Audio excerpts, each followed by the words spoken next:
¿Sufres de bruxismo? Bien, conoce sus causas y actúa a tiempo. El bruxismo es el rechinar de los dientes. Se hace normalmente en las noches de forma inconsciente, pero afecta todo lo que es tu sistema nervioso inicialmente y todo lo que es la unidad funcional de cabeza y cuello.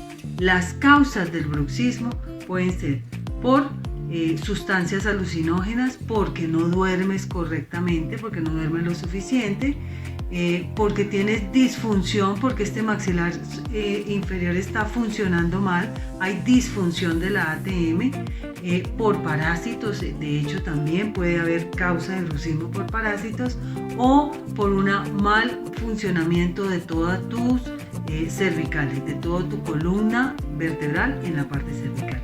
Así que no descuides este diagnóstico, consulta con tu odontólogo y entiende que la salud, tu salud y tu bienestar empieza en la boca. Así que consulta si tienes bruxismo.